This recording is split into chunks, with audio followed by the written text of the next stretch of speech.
Hola y bienvenidos a Entre Amigos con Samantha. Hoy vamos a seguir descubriendo más a Mayren Benito, pero ahora más en faceta profesional. Quedaros con nosotros, Entre Amigos.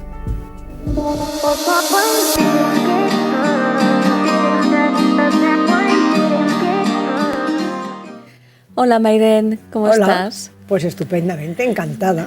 Encantada. Encantada de estar con vosotros y contaros más cosas, ¿no? Sí, ya te conocemos un poco mejor por la vida personal. Me conocéis una parte muy personal y además yo estoy un poco preocupada porque os he descubierto yo creo que demasiadas cosas de mi propia vida, pero bueno, tampoco pasa nada porque es la vida es así. La vida es así. Y también vamos ahora a descubrir más tu faceta profesional. Bueno, yo creo que esa es la mejor.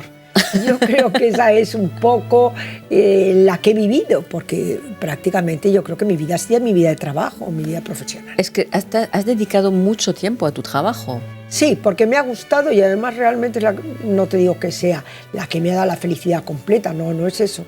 Pero es que yo creo que la vida de trabajo es una vida que si le das parte tuyo, te da mucho beneficio, ¿eh? Es importante porque es en la que logras tú misma ser tú y llegas a donde quieres llegar. Si no es así, si no le dedicas tiempo, es difícil llegar. Sí. Si te digo La Roca. Uy, La Roca fue para mí importantísima. Mira, La Roca fue algo... Llegó un momento, yo me casé, ¿no? Me casé y tuve a mis niños y tuve sobre todo al niño y llegó un momento que, bueno, todos querían a los niños tenerlos. Yo fui la primera de la familia que tuvo niños y entonces mis abuelos adoraban a los niños, mis padres los querían también, tenía quien me ayudara. Y resultó que llegó un momento en que no había bastante niños para todos y yo me encontraba que aquello de ir con los niños entonces iba a viveros y tener a los niños y yo estar así mirando. Además hubo una anécdota muy graciosa. Los estudiantes de la universidad pasaban a viveros a ver cómo estábamos con los niños y un día oigo que uno de los estudiantes dice: ¿qué cara tienen estas chicas jovencitas aquí todas mirando a los niños con las abuelas y sus maridos trabajando? Y yo pensé, pues tienen razón, los niños tomando el sol aquí tan contentos y nosotros aquí también, bueno, comentando. Y decidí que no, que quería hacer lo que muchas hacían. En Madrid ya estaba de moda, que era poner tiendas, o sea, tener boutiques. Y decidí poner una tienda, pero puse una tienda, esta no fue la primera fue en la casa de los varones de Terratech, que eran mis suegros, en la parte de abajo, una tienda de regalos, porque en aquel momento se hacían muchísimos regalos, se hacían listas de boda. Sí. Y entonces puse una tienda de regalos, La Roca, que tuvo un éxito enorme. Pero después de todos esos regalos, todo el mundo me preguntaba que mis niños iban muy bien vestidos y que, bueno, que esos trajes tan ideales que llevaban los niños, que de dónde los sacaban.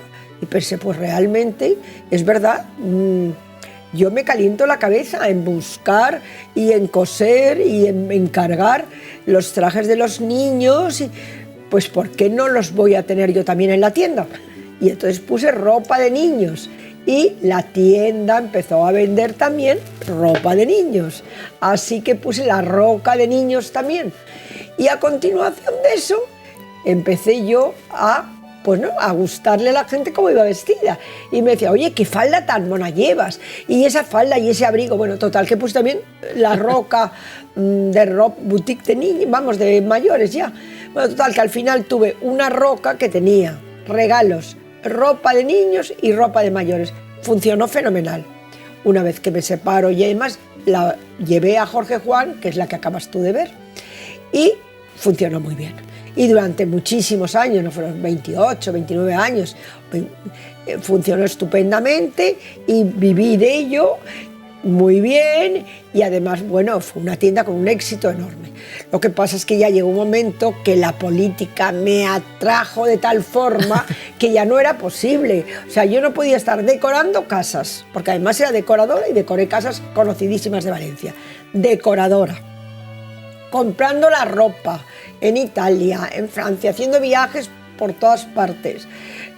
Bueno, absolutamente todo, y además de eso, dedicándome a la política. ¿Cómo empezaste en la política? Bueno, la política empecé de una forma, fíjate que estoy casi eufórica hablándote de ello, porque es que ha sido mi pasión.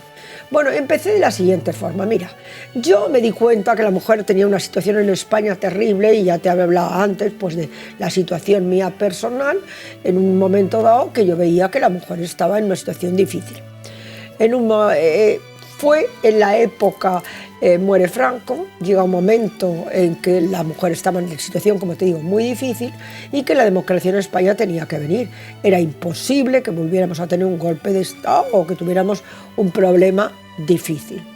Había unas cabezas estupendas entre los hombres, y las mujeres, había mujeres muy interesantes que podían llegar a la política, pero en aquel momento ninguna se atrevía. Las que estaban trabajando y tenían carreras, pues estaban en lo suyo, y la mujer que estaba en casa, estaba en sus labores, como normalmente se decía, porque entonces en el carnet de identidad, cuando ponía qué era la mujer, ponían en todas sus labores. Sus labores quería decir que estaba casada y punto. Bueno, total, que yo empecé desde el principio en el Partido Liberal, luego en la UCD, y en un momento dado, me acuerdo que en las reuniones que teníamos políticas, me dijeron, oye, ¿alguien se puede quedar esta noche? Que viene el vicepresidente de gobierno y hay una serie de gente dentro del partido, en aquel momento de la UCD, y dije, bueno, pues yo me quedé, dices, para servir café, digo, no importa, para servir café. Así que yo siempre digo que yo empiezo en política sirviendo cafés.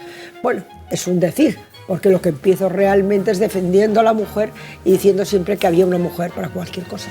Pero lo que sí quiero dejar claro es que no empiezo gritando y chillando, porque yo recuerdo que había Pilar Bravo, que era una de izquierdas, que murió, que venía a algunas reuniones, bueno, y que lo primero que hacía era poner los pies encima de la mesa y dar golpes. No, así no se empieza.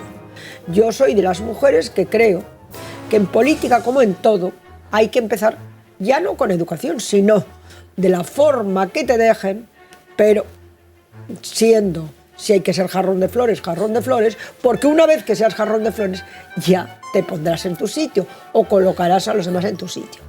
Así que empiezo en política sirviendo, como te digo, cafés, después de cafés siendo secretaria general, y después de ser secretaria general siendo concejal del ayuntamiento, después siendo directora general de turismo, y ya entro en política en absolutamente todo. He llegado a donde he querido. O sea, ya más que presidenta del Palau y teniente alcalde del ayuntamiento, como puedes comprender, era a lo máximo que podía yo querer ser. Estoy completamente contentísima de mi etapa política, como de mi etapa de trabajo, de La Roca. Y te diré que cómo he llegado a todo eso, pues muy sencillo, trabajando. A mí no me importa levantarme a las 7 de la mañana y llegar a mi casa a las 11 de la noche. Es verdad que he trabajado como una bárbara, pero es que a mí me ha gustado mi trabajo, porque fíjate, lo que sí que es verdad es que una mujer tiene que demostrarlo. Sí que es verdad que a las mujeres nos cuesta más que a los hombres. Pues sí, pues claro que es verdad, porque fíjate, en mi primera etapa, cuando todos había reuniones políticas, pues prácticamente la única mujer que había era yo.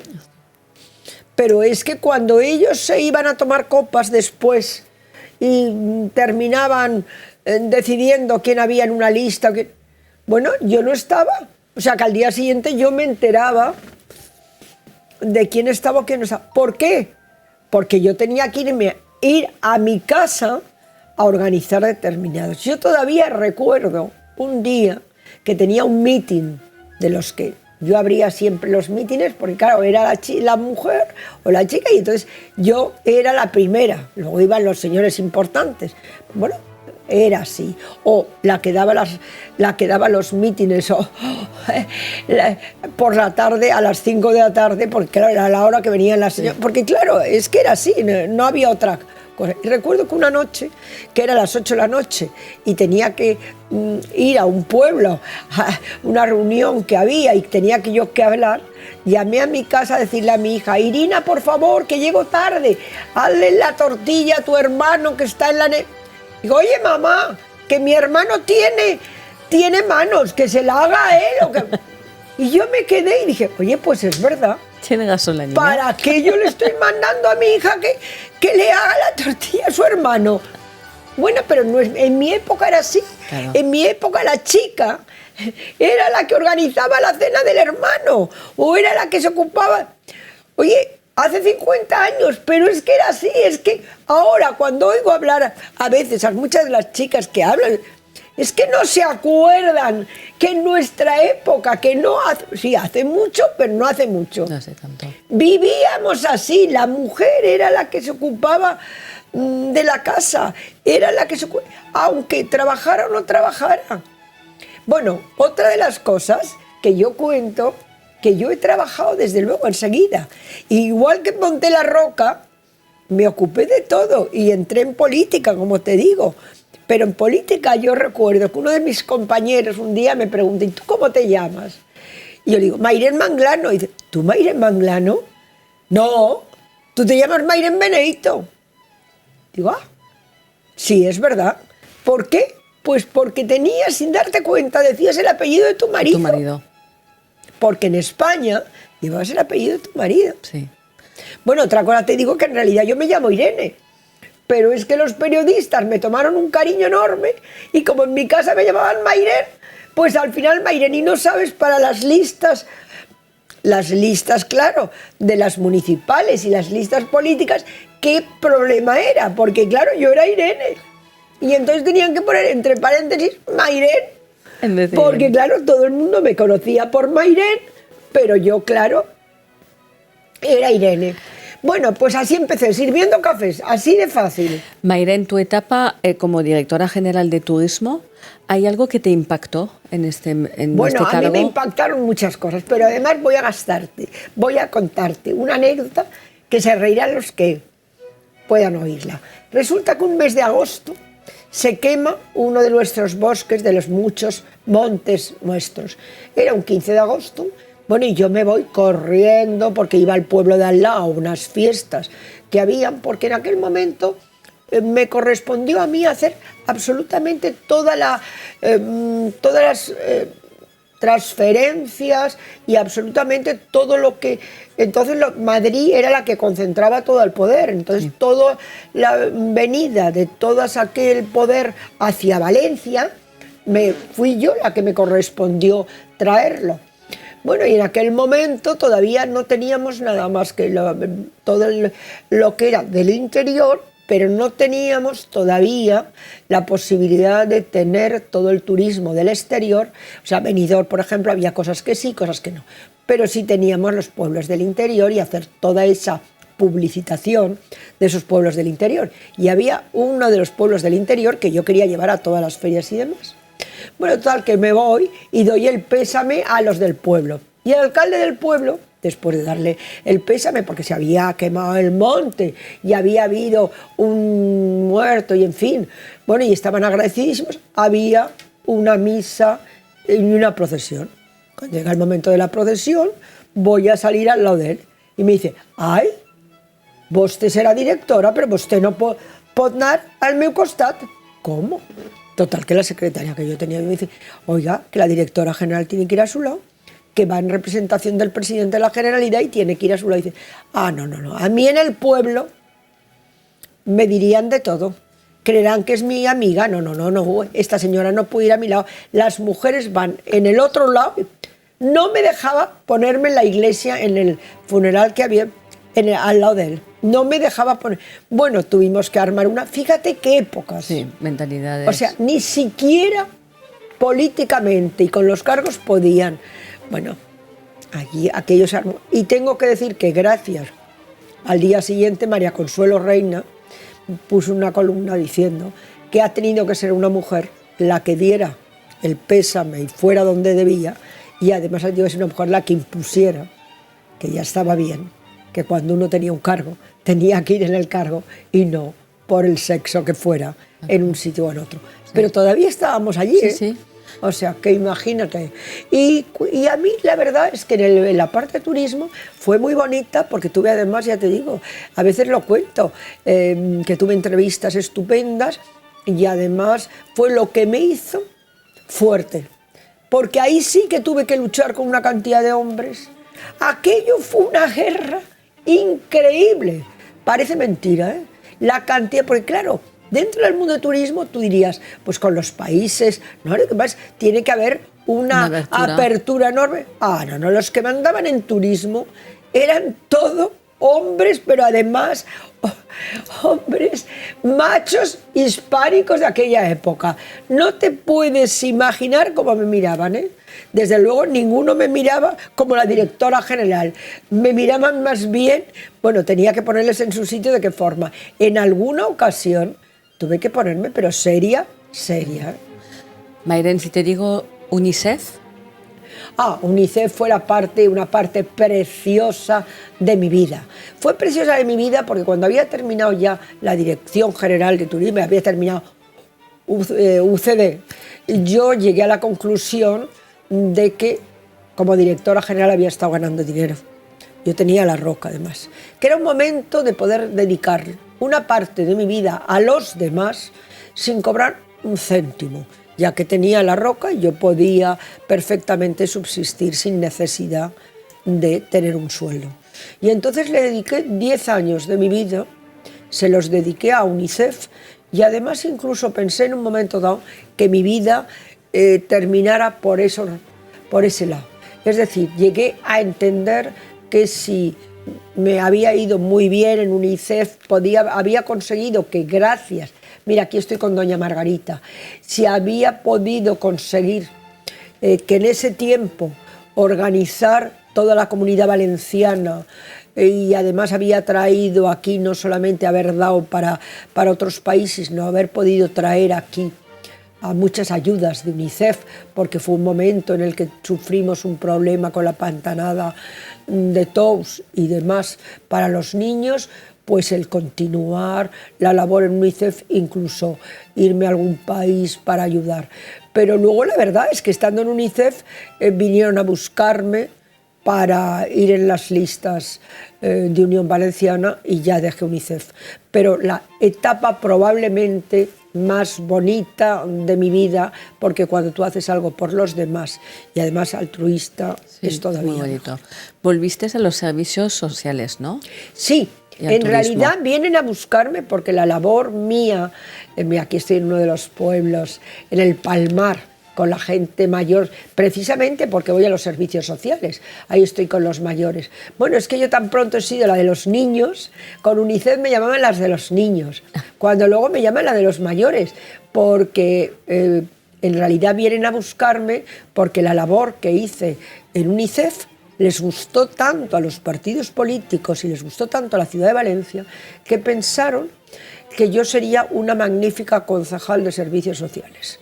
Y en realidad me buscaron para ir de concejal al ayuntamiento, que pensaban que ganaban las elecciones ese año, y que podría ser de concejal de servicios sociales, podría llevarlo muy bien. Y eso es lo que me pidieron, y entonces pensé, si lo he hecho así, puedo hacerlo para Valencia. Y también fue muy bonito, ¿eh? Yo lo único que pedí es que además de ser concejal de servicios sociales, fuera concejal de turismo, porque ya que yo tenía dentro de mí el haber sido directora general de turismo, pues continuar con ello que me había gustado mucho cuando ya realmente ya teníamos absolutamente todas las campañas de turismo. Y así fue.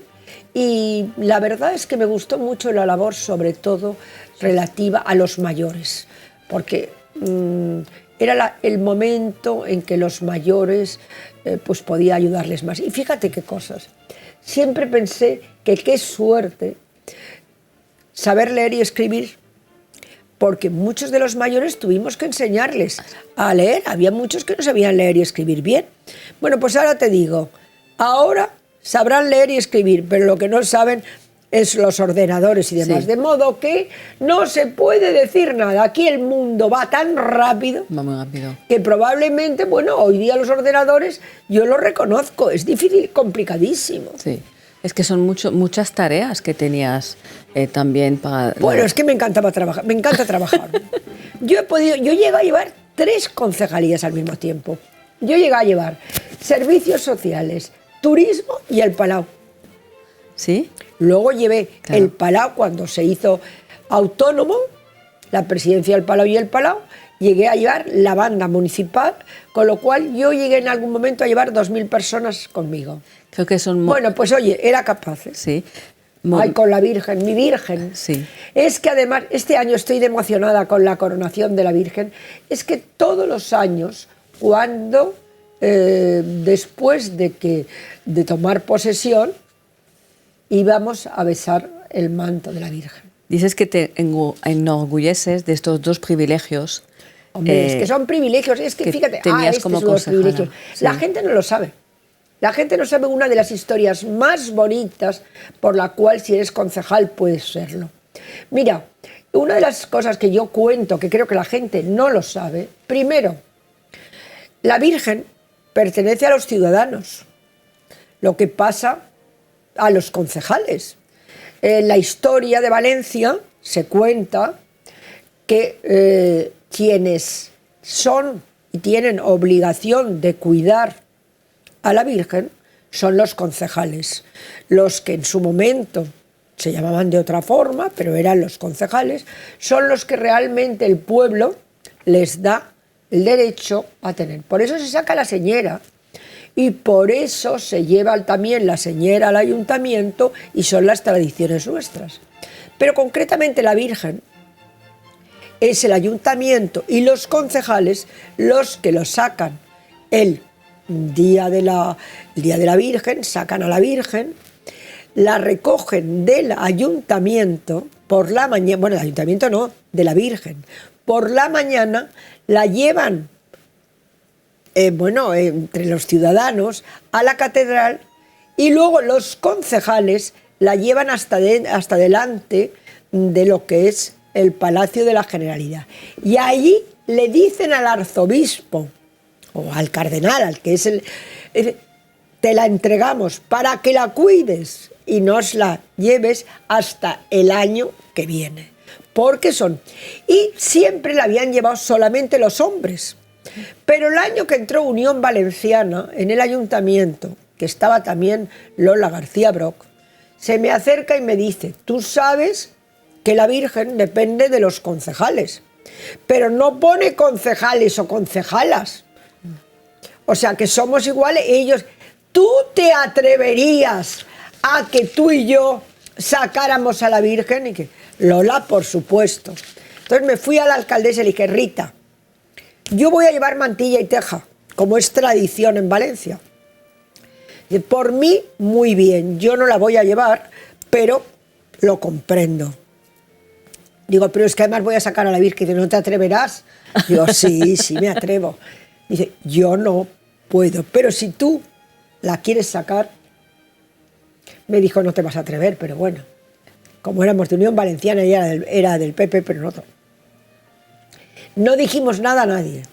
Y cuando todos iban a ir a la capillita donde estaba la Virgen, habíamos ido ya Lola y yo, y habíamos cogido, de acuerdo con uno de los obispos que allí estaban, y habíamos cogido el anda ya. Cuando llegan los concejales y nos ven a las dos concejalas, cada una con un anda, les entró una rabia de morirse, pero ya llevábamos. Cuando el pueblo nos vio a las dos aparte de ellos, claro, nos aplaudieron y fue la mayor emoción, por primera vez en la vida, dos mujeres sacaban a la Virgen en hombros. Fue precioso, fue precioso. Mayren, vamos a publicidad y volvemos enseguida. Sí.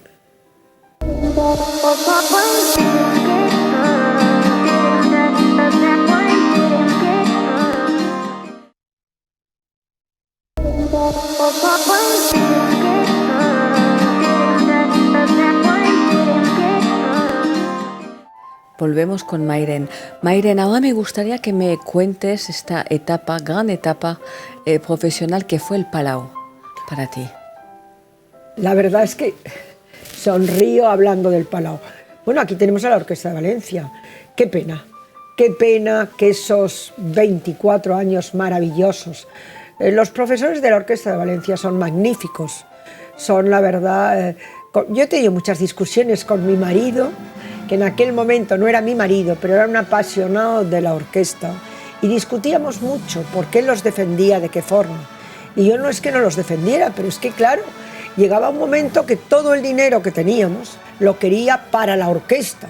Yo decía, sí, bueno, está muy bien que demos una parte importante para la orquesta, pero aquí tienen que venir las grandes orquestas del mundo y tienen que tener también economía. Pero él siempre decía lo siguiente, bueno, sí, que vengan las orquestas del mundo está muy bien, que haya una programación fantástica está muy bien, que como tú dices hay veces que hay que traerse la cama al Palau porque toda la semana hay 3 conciertos importantes, está muy bien, pero aquí hay una orquesta que es la base y tiene que tener no solamente refuerzos, lo que tiene que tener es una base.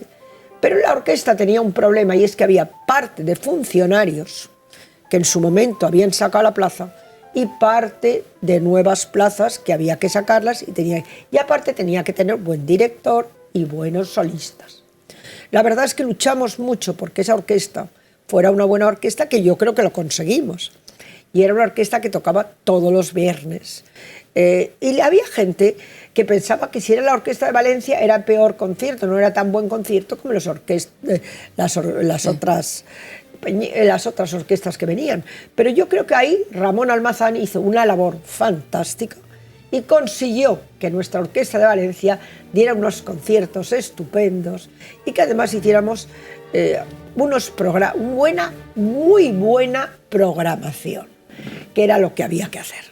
Aparte de eso, fíjate cómo me gustaría a mí y cómo llegó a ser la programación del Palau de la Música, que llegamos a tener, bueno, como te decía yo, había semanas que es que había 3 conciertos en el Palau, pero ¿a cuál mejor? Un nivel impresionante. Fantástico. Sí. Pero es que no ha dejado de venir ninguna orquesta del mundo de las importantes. Solamente, yo lo cuento por anécdota, dejó de venir la de Boston y porque el patrocinador de ellos en Estados Unidos tuvo un problema y no pudieron venir. Todas las demás orquestas importantes del mundo, tanto americanas como israelíes, como todas, mira, con la Reina y con la de Jordania, que vinieron. Todas han venido al Palau de la Música con sus grandes directores, con sus grandes solistas. Bueno, es que ha venido la Filarmónica, por ejemplo, de Berlín, ha venido la de Israel, ha venido la de Viena. Bueno, han venido, aquí es que le dábamos un premio, era estupenda, a la solista, bueno, a la que hizo tantísimo por el cor de los Rat Penat. Porque también tuvimos los grupos valencianos, porque es que lo que no puede nadie dejar de hacer es creer que porque las grandes orquestas del mundo, sí, las grandes orquestas del mundo sí, pero lo nuestro también, sí. Que no se olviden. Y luego hubo otras músicas, y luego en este momento estamos con el que fue director durante un tiempo del Palau, estamos con él, que por cierto no sé qué ha sido de él. No lo hemos visto últimamente, no se portó demasiado bien al final, pero bueno, olvidémoslo. Aquí estamos en el Festival Puccini, sí, que fue fantástico, vinieron, bueno, todos los estupendos, y estamos en el Teatro Principal porque 2 de las funciones, dos de las representaciones del Festival Puccini se hicieron en el Principal, que fue precioso. La Caballé, Montserrat Caballé, nuestra gran soprano, que además la Caballé, bueno, nos quería muchísimo. Ella siempre quería que a su hija la trajéramos más, pero es que desgraciadamente no tenía la voz. La Caballé tuvo la suerte de tener un marido estupendo, Ainhoa Arteta, a la que adoramos. Acaba de estar en Valencia hace poco, estuvimos en su boda. Y hoy una anécdota muy buena de Ainhoa. Bueno, Ainhoa está muchas veces aquí y la queremos, ya te digo, la quiero. Ella me dice siempre que somos para ella importantísimos, porque además Ramón fue la primera persona que cuando ella estaba en América, después de su etapa enorme y separarse de su primer marido, la trajo a Valencia y le permitió que volviera a cantar en España. Porque eso es muy de los españoles, ¿eh? Cuando alguien triunfa fuera, tardan en traerla, si es española. Y bueno, Alfredo Kraus, que también ha venido muchísimo por Valencia, además le dimos la medalla del Palau. Que fíjate qué gente tan importante, ¿eh? Alfredo Kraus, su último concierto, su penúltimo concierto lo dio en el Palau. Tenía una voz, se cuidaba mucho, era muy tacaño, por cierto, la Hutchins. Esta cantaba una Ave María que era una maravilla, maravillosa, su Ave María. Lo hacía como ninguna. Ah, bueno, Ya cambiamos. Claro. Es que nosotros también nos encantaba el jazz. Es que había una programación muy diferente. Claro, porque mira, nosotros cuando llegaba, hacíamos festival de jazz, hacíamos festival de flamenco. El Palau está siempre, yo decía siempre, Camilo José Cela, que fíjate que estuvo con nosotros y además le dimos una cena en el ayuntamiento. Camilo José Cela, que era amigo mío, tiene mucha gracia. Uno de los días que me lo encuentro, digo, pero bueno, Camilo, ¿cómo vas? Dice, arregladito que me lleva. Y a la mujer, que yo recuerdo que nos dio una conferencia y fue muy interesante, con motivo del 95, de los años de la época de todos. Ah, mira, este me encantaba a mí, Ray Charles. Ray Charles. Nos reímos mucho ese día, el día de Ray Charles, porque yo quería bailar con él por poco menos. He sido siempre muy animada, así que lo mismo me daba una cosa que otra. Ah, bueno, fíjate la que tenemos aquí que tiene mucha gracia. Es la sobrina nieta de Puccini. Imagínate, sobrina nieta de Puccini, que vino a... Mira, Javier Clemente, tocando el violín Rita, que le dio para que viera. Es que vino la sobrina nieta de Puccini, vino al Festival Puccini, que fíjate qué mérito tiene, es que no sabes qué gente trajimos, es que eso es increíble. Bueno, es que fuimos a Verona, al Festival famoso de Verona, y cuando salimos del festival fuimos a cenar a un sitio que había por allí, y la gente se levantó y empezó a aplaudirnos. Y claro, yo dije, no, nosotros no somos los del Palau de la Sala. Y uno de los que allí había me dijo, oiga, nosotros estamos aplaudiendo al Palau de la Música. Y dije, ¿y por qué? Y dice, oiga, porque ustedes han hecho una labor durante estos años que no lo ha hecho nadie. Bueno, yo me creí, porque yo estaba convencida, mira, aquí tenemos a Moti, y claro, yo estaba convencida de que, claro, a mí me habían hecho creer que el Palau de les Arts era todo y que el Palau de la Música éramos como de todos los días. Teresa Berganza.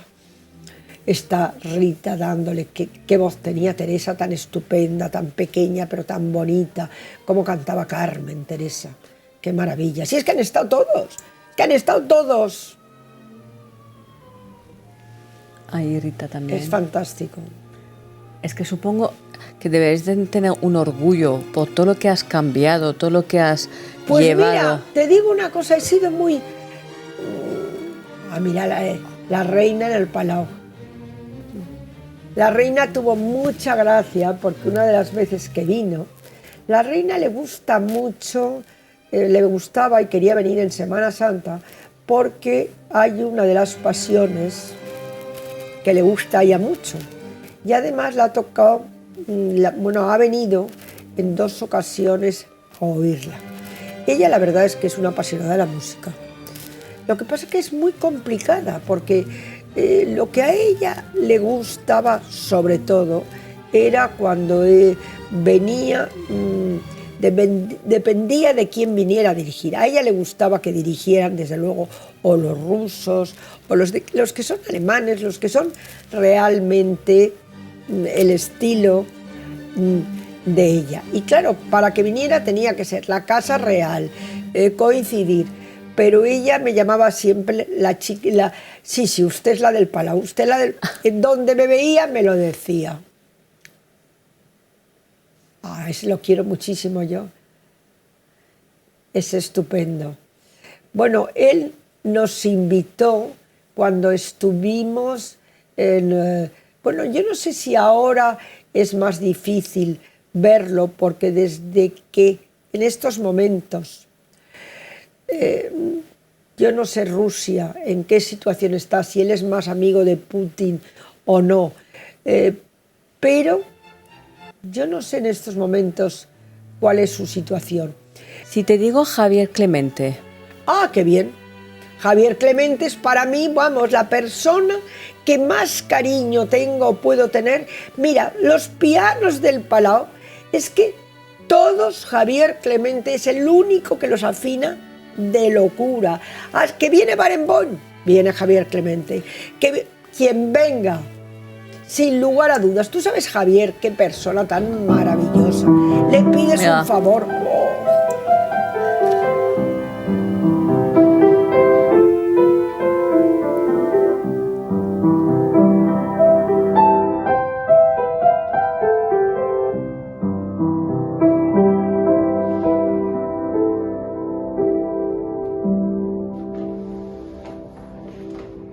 Hola, Miguel. Me gustaría decirte que fue para mí un verdadero placer conocerte, porque te conocí además en el Palau de la Música, y agradecerte todo lo que hiciste posible, tanto en la programación musical que durante tantos años estuviste en el Palau de la Música, como tu interés que pusiste para abrir el Palau de la Música a todos los espacios, digamos, culturales, como fue el arte, en la pintura, la poesía, la escultura y sobre todo en las exposiciones. Evidentemente debo de sentirme orgulloso por las exposiciones que tuvimos el placer y el gusto de hacer conjuntamente con el Palau de la Música en tu época. Si recuerdas la época de oro de la cuerda, que hicimos una exposición de violines preciosa, una de las exposiciones más importantes que se ha realizado en España, con instrumentos antiguos, Guarnieris, Stradivarius, Amatis del Gesù, los arcos. Fue una exposición muy completa en la que tú colaboraste y en la que yo te estoy agradecido. Al igual que en la exposición que hicimos de los 350 años del piano, que igualmente fue no solamente como exposición, sino también fue, digamos, cubierta con conciertos, con exposición, con artistas, y en las cuales siempre participaste tú con la ilusión y con el interés de ampliar la cultura al Palau de la Música, por así decirlo. Entre otros eventos que también realizamos y tuve el placer de contar contigo fue en el 20 aniversario de Clemente Pianos, con 20 pianos de cola en el Palau de la Música. Fue un concierto inolvidable en el escenario, en el cual pues no me cabe más que, entre otras muchísimas cosas que hemos podido convivir, agradecerte de corazón todo lo que hiciste por nosotros, en agradecimiento a la cultura, en agradecimiento a nuestros hermanos y en agradecimiento a la cultura en general, porque cuando hablamos, por ejemplo, del Palau de la Música, en toda esa época estamos hablando de cultura. Un beso muy fuerte, muy agradecido y encantado de haberte conocido, y como ya ves, seguimos viéndonos y seguimos manteniendo la relación que todavía nos mantiene. Muchísimas gracias y un beso muy fuerte, Mayrón. Qué ilusión, es que es fantástico, no sabes la de veces, bueno, que lo veo. Además seguimos viéndonos realmente y es una ilusión enorme. Por cierto, que viéndolo a él he recordado pues a todos los que realmente estaban con él. Oye, antes estábamos viendo, ha habido un momento que tenía un lapsus y digo que no me sale el nombre, Valery Gergiev, por favor, que es amiguísimo mío de los que hemos visto antes. Bueno, te quería contar además una anécdota de él buenísima. Resulta que mi nieto, mira, justo, lo habéis sacado, muy bien. Pues Valery Gergiev viene uno de los días a Valencia, venía muchísimo. Y uno de los días que viene, tenía ensayo, y en lugar de ensayo se viene a comer con nosotros. De repente aparece en la taberna a comer con nosotros. Como él hablaba inglés perfectamente, y mi nieto, bueno, él habla inglés. Y en aquella época hablaba poco español. Mi nieto Jorge, que habla inglés, decide traducirle todo, y la comida se convierte en un diálogo entre él y mi nieto Jorge, total, que era pequeño. Bueno, nos entró a todos una risa enorme, pero luego hay una cosa de Valery Gergiev muy graciosa, es que en un momento dado viene una señorita que nos mandan, que viene a hablar con el presidente. ¿Tú sabes quién era? Yo creía que era la novia de Gergiev. era la famosa novia del rey. Ah, De modo que yo durante un año estuve preguntando a Valeri por cómo Por su novia. estaba la famosa, y él se reía hasta que un día en Madrid coincidimos y dice, no, es que me voy a la casa real, en fin, y ya la persona de agente me dice, mira, Mayren, te lo tenemos que decir porque es que llevas un año pensando. que no tiene nada que ver con Valeri, sí que son amigos, por eso cuando hablábamos de la reina y demás, hablaba yo así un poco que le gustaban, Sí. porque hay cosas que hay que decirlas un poco entre. Y claro, cuando ha llegado el nombre de Valeri Gergiev y yo me he quedado muda, digo, pero bueno, ¿esto qué es? No es posible. Mayren, muchísimos famosos. Has conocido muchos A famosos. muchísimos, a Solti, a Muti, a todos. Ah, bueno, mira, Marichalar. Mira, Marichalar ha sido una persona de verdad estupenda. Él además tuvimos la suerte que era, yo no creo que fuera presidente, pero era segundo algo, yo no sé si son exactamente, eran de seguros, de una de las empresas importantes de seguros. Y entonces, bueno, aquí estamos en una fiesta de Telva, pero de una cosa de seguros que organizaban todos los meses o cada 2 meses, organizaban la presentación de algún libro importante, tanto en Madrid como en Valencia, con lo cual nos traían gente estupenda a Valencia y además que era muy interesante. Y, bueno, y así han venido pues los más famosos de libros a Valencia. Bueno, aquí estamos en una, mira, están Juan Rochi y Hortensia, y estamos en una presentación, está Alicia de Miguel también, estamos en la presentación de algo de Ola que trajeron. Que además la verdad es que estuvo francamente bien, fue muy divertido, en un jardín, y además lo hicieron estupendo. Ángela Pla creo que lo montó. Ah, bueno, y aquí estamos con, ya sabes quién, ¿no? Sí, con Isabel Presley. con Isabel Presley. Y con los de Rabat. Con los de Rabat, que presentaban también algo, y con Camarena, con el famoso... Oye, que Isabel Presley, tanto que la critican, te voy a decir una cosa. Muy educada. ¿sí? Cuando llegó el momento de irse, le dije yo a uno de los que estaba conmigo, le dije yo, oye, bueno, cuando queráis levantar la mesa, yo iba de concejal. Y como concejal, quiero decirte. Y me dijo, acaba de decirme, como tú eres la concejal, a la hora que tú digas. Es más, me estuvo contando toda la enfermedad de su marido y me dijo, entonces no sabíamos que estaba con Vargas Llosa, me dio muchas explicaciones sobre que ella ya llevaba como 2 años viuda, porque aunque su marido se acababa de morir hacía poco, pues que realmente había tenido el problema de que había estado 2 años cuidando a su marido enfermo. Sí. Con lo cual yo luego pensé, si ya estaba con Vargas Llosa y me lo estaba contando, para darme alguna explicación. Ah, la encontré educadísima y la encontré... Bueno, aquí estoy con Plácido Domingo. Yo no sé si fue por la piel, pero yo no noté que me tocara, ¿eh? Se ve que no le debí gustar, porque vamos, sí lo encontré siempre muy coqueto. Y una noche en Roma, recuerdo, iba con Ramonet, recuerdo que a las 4 de la mañana estábamos tomándonos pasta. Y la famosa pasta italiana. Bueno, pero es que él a las 6 cogía el avión para irse a Nueva York, a no sé dónde, que cantaba al día siguiente. O sea, que es un hombre fuera de serie. Sí. Pero sí que es verdad que dicen que es muy de mujer, le gustan mucho las mujeres. Ah, Alfonso de Borbón vino porque le pusieron una... Federico Trenor fue el que trajo el río a Valencia, vamos, hizo que la Casa Real donara el cauce del río Turia a Valencia. Entonces le pusieron una escultura y ahí está la baronesa de Lacoas y está Luis Felipe, que es...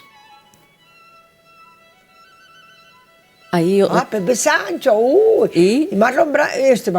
Alain Delon. Ay, por favor, que creo que está fastidiadísimo. Me han dicho está muy enfermo. Bueno, uno ha muerto y el otro muy enfermo. Menos mal que yo estoy con salud. Bueno, con salud, pero creo que ya al final llega un momento que la cabeza no se te va, pero casi. La verdad es que lo de los nombres es terrible. Ahí. horrible, ¿eh? Este no me... ¿Sí? Peligroso, este es peligroso. Este es de los Un actor terribles, americano, ¿eh? bueno, que ha vivido mucho en Francia y que se llama era el de Highlander, que hizo la película Highlander. Sí, pero es muy... Christophe Lambert. Sí, pero no es de los... ¿Cómo te diré? Es muy de los que... fue muy divo, muy privado, muy el... No fue de los que... Dentro de los que han venido al mundo de los famosos, yo tengo una diferencia. De los que han querido gustar y han estado como muy cercanos, y de los que en cambio ha habido como una barrera. Y luego ha habido algunos, te advierto que yo recuerdo mucho a Sofía Loren, fue súper simpática. Ahora no se sentó en toda la noche. Y según ellas, porque para ella sentarse era dificilísimo, porque le habían quitado 2 costillas. Y entonces si se sentaba, estaba incomodísima. Tenía que estar o como sentada, casi acostada, porque él era incomodísimo. Claro, por eso tiene esa cinturita así. Bueno, tenía, yo no sé ahora cómo estará. Desde luego estaba fantástica. Pero claro, nos contó todas sus intervenciones, todas sus operaciones. Era una mamá. Nos recomendó a su hijo que viniera a dirigir, que por cierto, director regular. Mayren, muchísimas gracias. Espero que haya sido... Que ya hemos terminado. Ya hemos terminado. ¡Oh, seguiremos qué tú pena! y yo. No te conté apenas cosas de Fuera los de grandes cámaras. directores. Bueno, pues nada. Mayren, muchísimas gracias. No, a vosotros. Quedaros con nosotros, que vamos a descubriendo, vais a descubrir una peluquería en Valencia y quedamos la semana que viene entre amigos. Cuidaos mucho.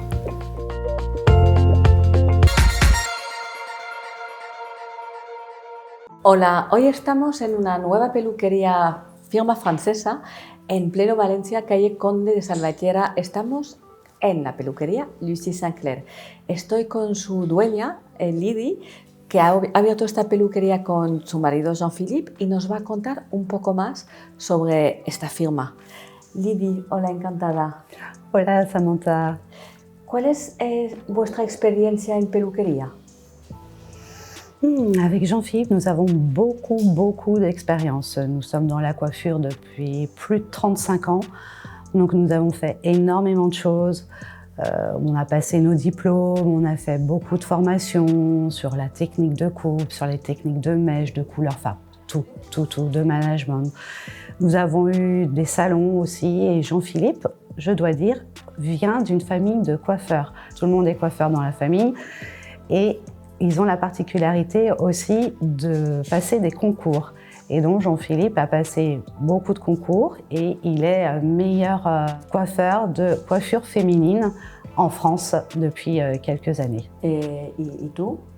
Alors moi, non, je n'ai pas fait de concours, c'est pas mon milieu.